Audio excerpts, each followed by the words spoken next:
Hi, my name is Meng, I'm from Design Plus Code, and today I want to teach you how to create an iOS and Android app in React Native. This is the app that we're going to learn how to build. It has some very basic layouts using style components. You have some basic scrolling, some tab bar navigation. We're also going to learn how to create very custom transitions, such as this one. So you click here, a new window comes in, but also the previous screen shrank a little bit. And you can close it, and it beautifully transitions back. We also have different kinds of animations, such as the very subtle opacity and translation. Or you can do the basic built-in transitions, such as the push animation or the modal, like this one. As we move further, we're also going to learn how to do API connections. So you can see here the name change every time that I refresh. The avatar is using UI names and it's pulling from their API. And also the content here is actually from a CMS called Contentful, which makes it super easy to bring your own content in Markdown or images hosted on a server, and it's going to be automatically pulled to this app using GraphQL. So when I click here, it's actually dynamic data using Markdown to HTML. So all of these links and images are from the server. And so I click here, it has different content. And all of this works for both Android and iOS. So I go to the menu, it's gonna work the same way. If I pull the content, we're also going to learn how to do gestures. So if I go to this tab right here, I drag the card, you can see that it does this really fun transition. If I click the card, it does a custom transition to full screen. And if I click the close, it goes back exactly to where it was. This works consistently in Android. So I go to projects, drag the card, works perfectly. And on top of that, I can even drop the card to go to the next one. And there's an infinite loop through the content. So we're going to learn how to create this very custom interface. Finally, we're also going to learn how to make the layout adaptive so that it works on the iPhone X, but also on the iPad, which works for both portrait and landscape mode. As you can see here, we have 2 columns and now we have 3 columns. So it's completely adaptive, and all the other UIs work, such as this one. Now it's smaller because it's the iPad.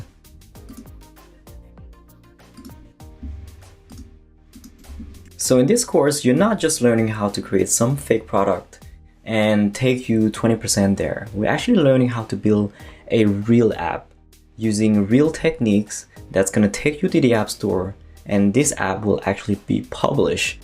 Now you might be asking, why should you learn React Native?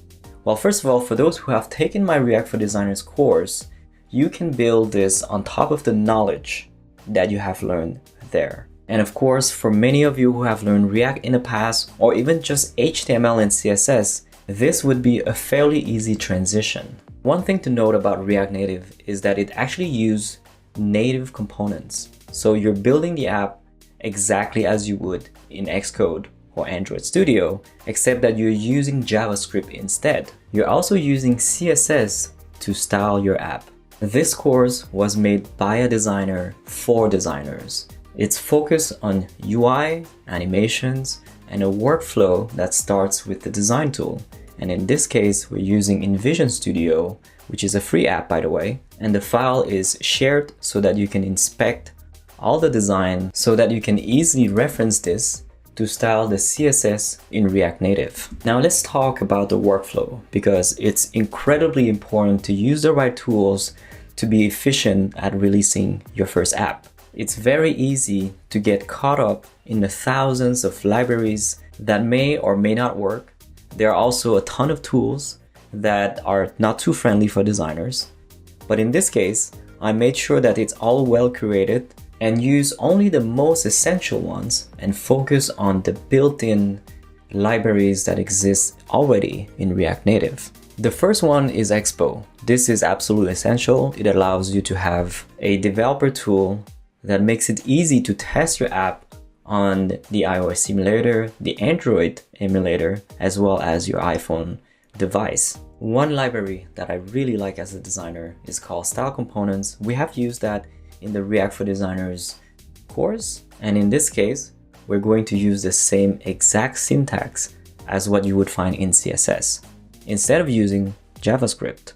The vector assets that we export from the design tool are going to be SVGs, which means that they are in vector, which means that they work across any phone at any resolution. We're going to create them in code for React Native. And the code is automatically generated. If you want to play with it, fine. If you don't, it's going to be generated for you. We're also going to use a content management system called Contentful to populate the app. As you can see, we have these 3 cards and they are represented right here. The content is created using these assets and using Markdown. Think of Contentful as a database for content. So you can also have different kinds of content models, such as a title, a link, or an image. And if you change the content from Contentful, so I'm gonna add 2 here, publish, refresh here, it's gonna say 2. We're also going to learn something super useful. It's called Redux, and it allows you to manage your states from anywhere in the app. So any screen can have access to those shared states. So for example, I go to the app and I go to this menu. Now this menu is only possible using Redux because we have 2 different components that have to communicate with each other. The home screen component and the menu component. When this is opening, the home screen has to shrink and the menu has to kind of slide from the bottom, and vice versa when you close. And that's it for the third-party libraries, because we're going to focus on what is already built in, such as animated, gestures, navigation, and icons. For icons, it's really easy. All you need to do is to import the icons, and you can just use any of these icons for free by just changing in the code. So you just need to change the name to iOS Play and save, and if you can see, the icon automatically changes, and that's super easy. Now I hope that you are as excited as I am to get started and to build your first app. First things first, we're gonna head to nodejs.org to download Node, which is necessary to install React and Expo. So depending on your platform, you're gonna download for Mac or for Windows. In this case, you click here and you download it, then you'll need to install it. The second thing to install is Xcode. If you haven't, go to the App Store and then search for Xcode, and then you install it. This will take a while though. Now Xcode comes with the command line tools, which is necessary for Expo. To check if you have it properly installed, you go to Xcode, Preferences, and then you go to Locations. And here the command line tools should be installed. Awesome. Now that we have Xcode as well as Node installed, we can get started and create our project. The first thing to do is to launch terminal. So command space, terminal, enter. And this tool allows you to write commands to run programs for you, such as installing new frameworks or updating your libraries. I'm gonna make the font bigger so you can see. And I'm gonna go to my downloads folders. You can, by the way, type the folder name and then you can press tab to autocomplete it. Next, we're going to install Expo, of course. So let's do sudo npm, which is the node package manager, install expo-cli, which stands for command line interface, and then space --global. Global means that you can run the commands from anywhere on your computer. And sudo means that you ensure that you have the proper permissions to install something like this. Let's press enter. Then you have to enter your password, and then it's going to take a few minutes to install. Once Expo is installed, we can create the app. So we're gonna do expo init, then the name of the app. So design code -app, and then press enter. Now it's gonna ask you a few questions. For example, what kind of template you wanna start with. I like to start from scratch. So we're gonna select blank and default for managed. And here you can start naming your app. In this case, it's gonna be design plus code. Enter. And it's gonna ask you if you want to install Yarn, which you should respond with yes. So press Y and then enter. It's going to take a few minutes to install, and then you can go to the folder, design code. Again, you can press tab to complete. And then here you can either do Yarn start or Expo start. And voila. Now here, this is your developer tool in Expo, and this is where you can start testing your app in the Android emulator or the iOS simulator, as well as scanning this code on your device to be able to see the app that you're designing. So for example, we can run iOS simulator. It's going to try to open it, and here it's going to open it for the first time. It might take a minute. And by the way, if it's a first time, sometimes it hangs. So try to click again, and it's going to ensure that it's going to work. And here you say yes to open in Expo. And then it's going to load it. And this is the first instruction screen from Expo. This is not your app. And press got it. And then this is your app. If you want to make it work on your device, you have to make sure that you go on your phone and then search for the Expo client from your device, either for iOS or Android, and then install this app. Once it's installed, then use the camera app. Try to scan this QR code, and then a pop-up will show asking you if you want to open this in Expo. Then it's going to open Expo, and you're going to have a very similar experience as you have seen in the iOS simulator. For the Android emulator, it's going to be a little bit more complex. You have to go to developer.android.com and download it.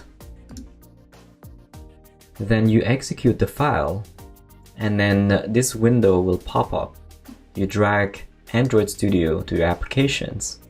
Open Applications and start Android Studio for the first time. Within Android Studio, you're going to start a new Android Studio project. Just leave the default settings, so click next, next again, and then next again, and then finish. It's going to take a while, maybe a few minutes to build, and once it's built, you'll see these buttons become colored. You'll either click on the play button or the virtual device manager. So let's click on the play button, and it's going to ask you, well, which device that you want to use. And this is really the most important part, is you have to create a new virtual device. In my case, I already created one, but in your case, you're going to have to create a new one. So create a new virtual device. Let's say you can click on Pixel XL, and you're going to have to download the OS, the latest one. Click next, finish, and then it's going to allow you to use one of these virtual devices. Your screen is probably going to look like this. So select one of them, press OK, and it's going to launch the Android emulator. And in this case, it's the app that we're creating in Android Studio, but that's not the app that we want because we're using Expo and React Native. So you can disregard this and go back to Expo, which is what we're building. And then from here, click on Run on Android, and it's going to show you exactly the same screen on Android as it is in iOS. Next, we're going to need a code editor so that we can start editing the design of the app. So go to code.visualstudio.com, click on download, open the app. You'll probably see a screen like this. Go to your Explorer, click on open folder, go to downloads, and then find a folder that you have created for your React Native app. In this case, it's designcode-app, and then click open, and voila. Now you might have noticed that we have a bunch of letters next to the files. If you have git installed, it's going to automatically detect these changes. So since VS Code comes preloaded with git support, you might want to commit your initial commit first. So we're going to do Command-Shift-P to run any command from VS Code. The command that we're looking for is called commit all. So commit all. And here you can use your arrows to select. The one that we're interested in is called git commit all. Press enter and then put initial commit, enter, and now it committed all the changes. You will also notice that the UI for your VS Code is different from mine. That's because I have installed a bunch of extensions.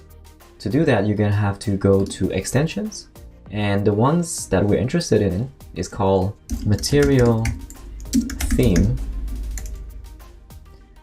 And here you can just click on install and then click on reload.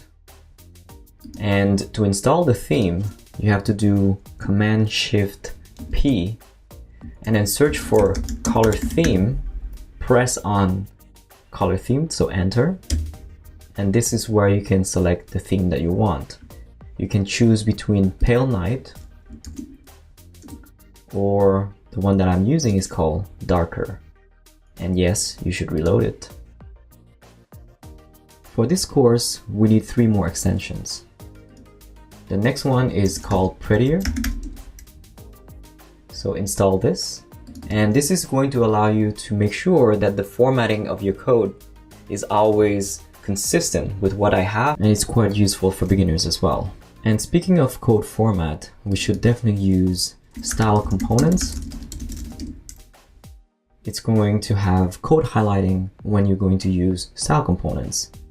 The same for GraphQL.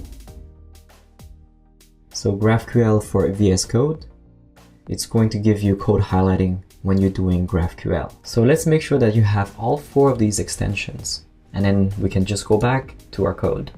First things first, let's import our assets. We're gonna go to the assets folder, right click on it, click on reveal in Finder. Right now you only have 2 files, the icon and the splash. I asked you to download a bunch of files. We're gonna open that. It's called Design Code React Native. It contains the design in InVision Studio as well as the assets. Inside the assets folder, we're going to do Command A to select everything and then move everything to our project's assets folder. So apply to all and then replace, and voila.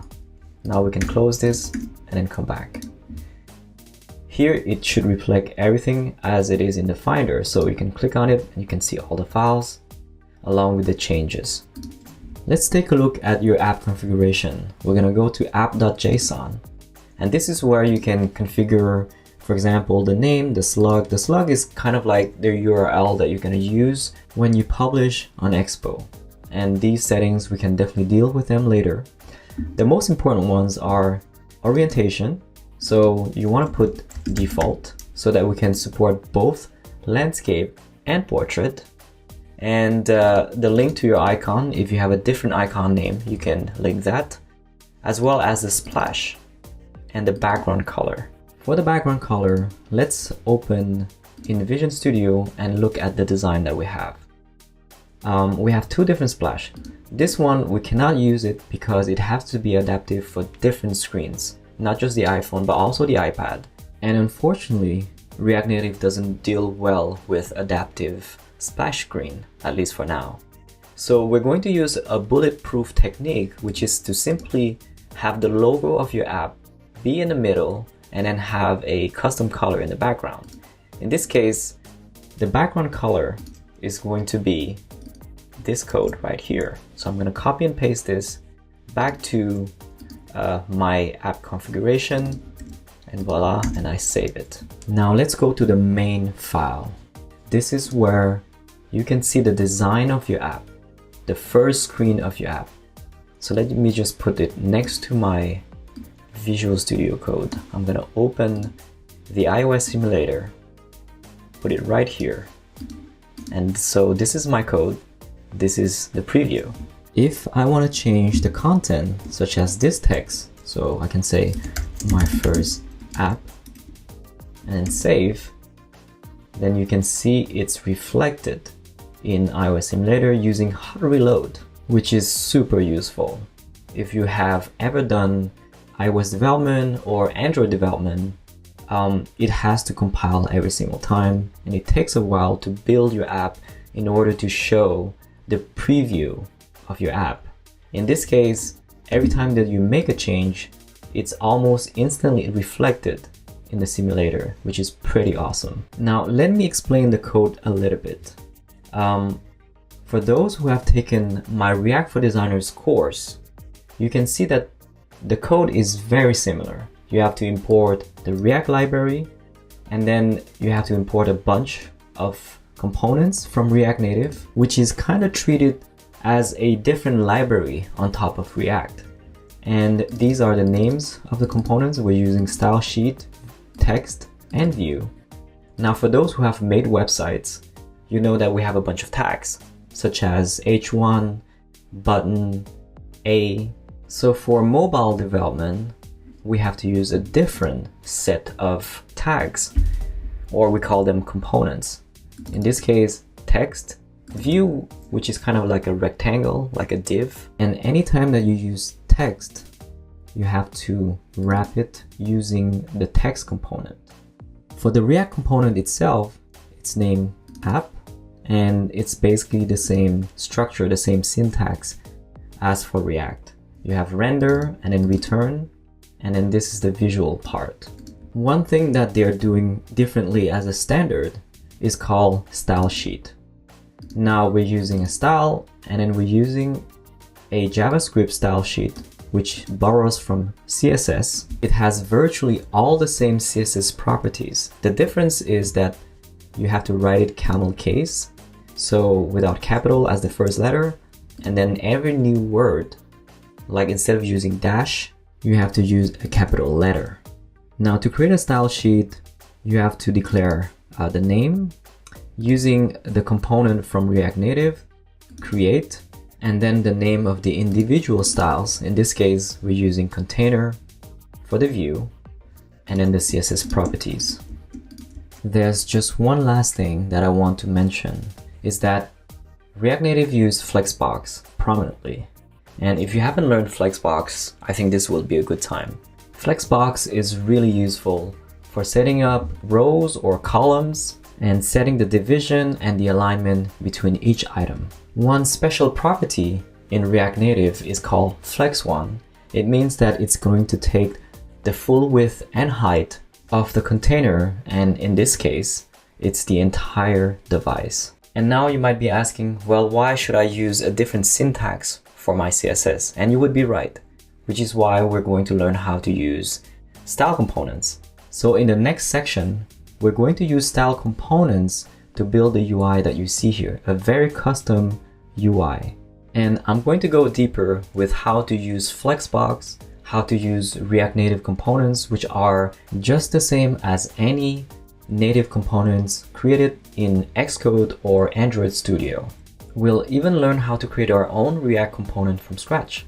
So I hope you're excited to design and code your very first iOS and Android app at the same time. See you in the next lesson.